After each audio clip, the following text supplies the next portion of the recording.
Tata Motors நிறுவனத்தின் Jaguar land rover கார்களை உற்பத்தி செய்யும் தொழிற்சாலைக்கு வரும் செப்டம்பர் 28ஆம் தேதி முதலமைச்சர் மு.க.ஸ்டாலின் அடிக்கல் நாட்ட இருக்கிறார். இந்த அடிக்கல் நாட்டுவதன் மூலம் 5000 பேருக்கு வேலைவாய்ப்பு உருவாகும் சூழல் ஏற்பட்டிருக்கிறது. அண்மை செய்தியாக பார்த்துக் கொண்டிருக்கிறோம்.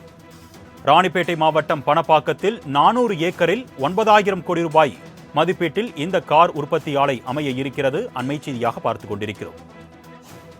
இது குறித்த கூடுதல் விவரங்களை செய்தியாளர் நந்தினி வழங்க நாம் கேட்கலாம். வணக்கம் நந்தினி, தொடர்பான கூடுதல் விவரங்கள் சொல்லுங்க.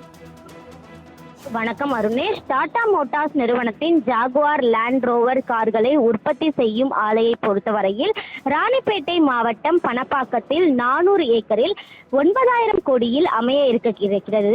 இந்த நிலையில் இந்த புதிய உற்பத்தி ஆலைக்கு வரக்கூடிய செப்டம்பர் மாதம் 28ஆம் தேதி தமிழ்நாடு முதலமைச்சர் அடிக்கல் நாட்ட இருக்கிறார். இதன் மூலம் 5000 நபர்களுக்கு வேலைவாய்ப்பு கிடைக்கும் என எதிர்பார்க்கப்படுகிறது. மேலும் பணப்பாக்கத்தில் 250 ஏக்கர் பரப்பளவில் 400 கோடி மதிப்பீட்டில் அமைய உள்ள மெகா காலனி உற்பத்தி பூங்காவிற்கும் தமிழ்நாடு முதலமைச்சர் அன்றைய தினம் அடிக்கல் நாட்டுகிறார்.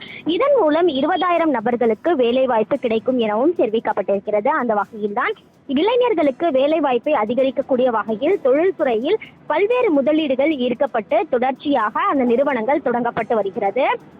தமிழ்நாடு அரசு இதில் தனி கவனம் செலுத்தி அதற்கான நடவடிக்கையை மேற்கொள்ளப்பட்டு வரக்கூடிய நிலையில் டாடா மோட்டார்ஸ் நிறுவனத்தின் ஜாகுவார் லேண்ட் ரோவர் கார்களை உற்பத்தி செய்யும் ஆலைக்கு வரக்கூடிய 28ஆம் தேதி தமிழ்நாடு முதலமைச்சர் அடிக்கல் நாட்ட உள்ளது குறிப்பிடத்தக்கது. கூடுதல் விவரங்களுக்கு நன்றி நந்தினி.